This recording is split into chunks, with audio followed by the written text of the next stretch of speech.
안녕하세요. 행복한 하루입니다. 오늘은 제모 왁스에 대해서 이야기해 볼까 하는데요.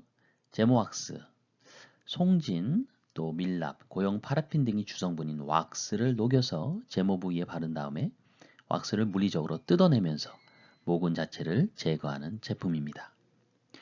제모 왁스는요, 불과 3년 전만 해도 화장품이 아니었습니다. 그러다가 2019년도에 화장 비누와 흑채와 함께 화장품으로 전환된 대표적인 품목인데요.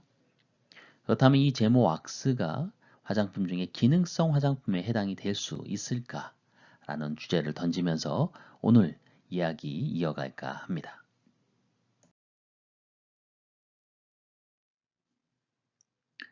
먼저 제모 왁스는 기능성 화장품이 가능할까요? 정답은 아닙니다. 될 수가 없습니다. 기능성 화장품 범위에 포함되지 않기 때문이죠. 현행 화장품법상 기능성 화장품은 크게 5가지로 분류될 수 있는데요. 피부의 미백과 관련된 거, 주름 개선과 관련된 거, 그리고 자외선과 관련된 거, 그리고 모발의 색상 변화, 제거 또는 영양 공급과 관련된 제품. 마지막으로 피부 모발의 기능 약화로 인한 건조함, 갈라짐, 빠짐, 각질화 등을 방지하거나 개선하는 데 도움을 주는 제품. 이렇게 나누는데요. 그 중에 네 번째, 모발을 제거하는데 도움을 주는 제품에 해당이 될 수 있겠습니다. 화장품 유형, 13가지 유형이 있는데요. 그 중에 채모, 제거용 제품에 바로 제모 왁스가 포함되는데요. 그것과 함께 제모제도 포함이 됩니다. 이 제모제는요, 일반적으로 화학적인 제모제를 의미합니다. 예를 들면 제모 크림 같은 것들이죠. 이런 제모제는요, 2017년도에 이 시행규칙, 화장법 시행규칙의 개정을 통해서 새롭게 의학 외품에 있었던 화학적 제모제가 기능성 화장품으로 전환된 것인데요. 이 제모제는 화학적인 제모제라 할 수 있는 반면에 바로 제모 왁스는 물리적인 제모제에 해당이 될 수가 있습니다. 이러한 물리적 제모제는요, 기능성 화장품 범주에서 그 기능성 화장품으로서의 예외 규정에 해당이 됩니다. 한번 그 부분을 살펴보도록 할까요? 화장법 시행규칙 제2조 거기에는요, 기능성 화장품의 범위를 정하고 있는데요.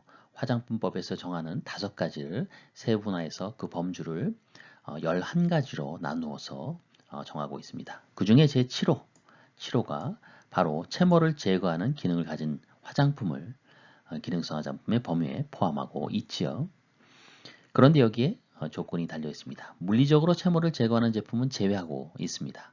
물리적으로 제거할 경우에는 기능성을 갖고 있다라고 볼 수가 없는 것이죠. 그래서 물리적인 제모제인 제모왁스는 기능성 화장품이 될 수 없는 것이죠. 조금 더 들어가 볼까요? 기능성 화장품 심사에 대한 규정을 보면 자료 제출, 즉 안전성, 유효성 자료 뭐 이런 것들을 생략할 수 있는 그 기능성 화장품의 고시 성분과 함량이 나와 있는데요. 대표적으로 이 채모를 제거하는 기능, 즉 화학적인 제모제에 사용되는 성분이 치오글리콜산입니다. 이 치오글리콜산을 3에서 4.5% 정도 사이에 사용하게 되면요. 바로 자료 제출이 생략돼서 쉽게 기능성 화장품으로 승인을 받을 수가 있는데요.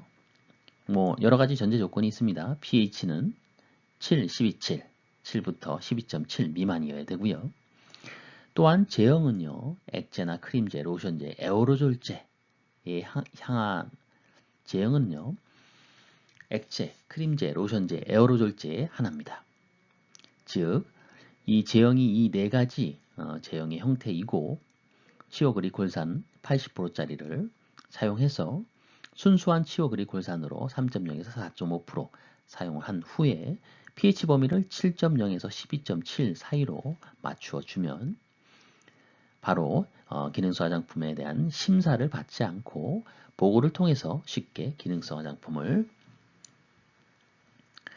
승인받을 수 있다는 얘기죠. 바로 이 기능성 화장품이 화장품 유형, 채모 제거용 제품류에 해당되는 제모제, 즉 화학적인 제모제를 의미하고요. 그렇다면 물리적 제모제인 제모왁스 좀 더 들어가 보도록 할까요? 제모왁스, 물리적 제모제로서 물리적으로 왁스를 바른 후에 뜯어내면서 모근 자체를 제거하는 제품이다 라고 말씀을 드렸었죠. 제모 방법은 어떤 것이 있을까요? 그게 두 가지로 나눌 수가 있는데요.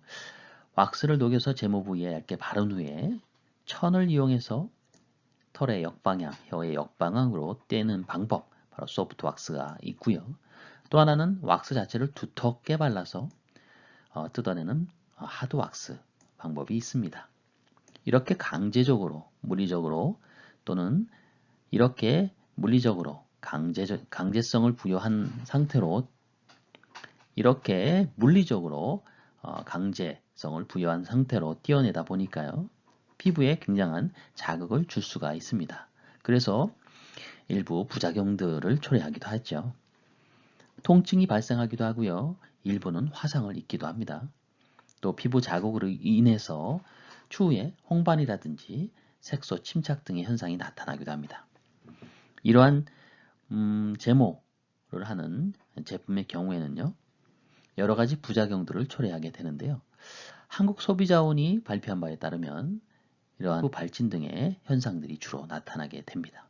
물론 피하 조직 손상이나 기타 피부 손상들을 초래하기도 하고요. 화상을 입기도 하지요.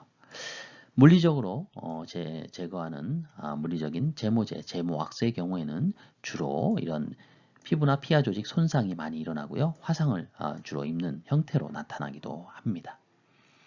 이러한 제모제는요. 그렇기 때문에 사용 시 주의해야 될 사항들이 많지요. 특히 기능성 화장품으로 분류될 수 있는 이 화학적 제모제에 대해서는요. 거의 제모하기 전, 또 제모 중에, 또 제모한 후에 그 사용에 주의해야 될 사항들을 제품에 명시하도록 또 정해져 있고요. 제모 왁스의 경우에도 이렇게 명확한 명시, 표시해야 될 의무사항은 없지만 주의해야 될 부분들이 있겠죠.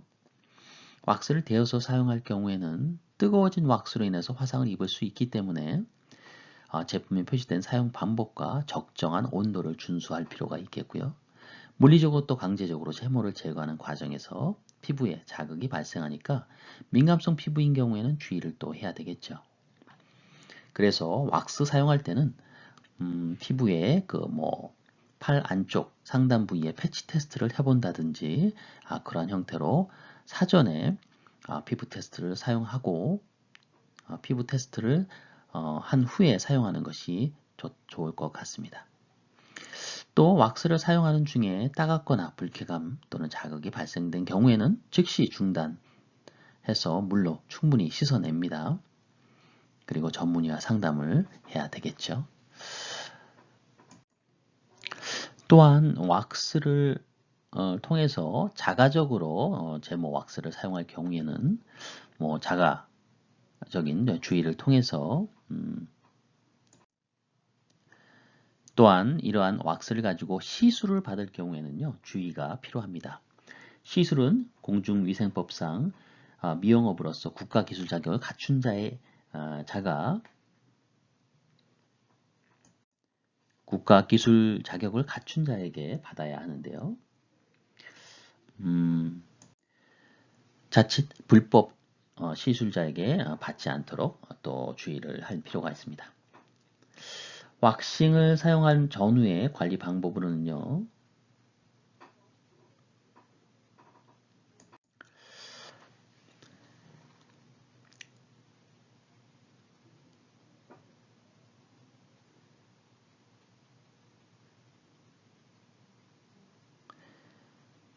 제모의 대상 털, 바로 신체의 부속기관이죠.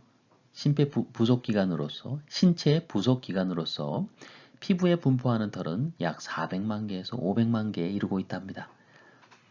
당연히 신체 부속기관이기 때문에 나름대로의 역할을 하게 되겠죠. 모발 같은 경우에는 자외선이나 외부 충격, 또 자극으로부터 두피를 보호하는 역할, 또한 뇌를 보호하는 중요한 역할을 담당합니다. 눈썹은 땀이나 먼지 등의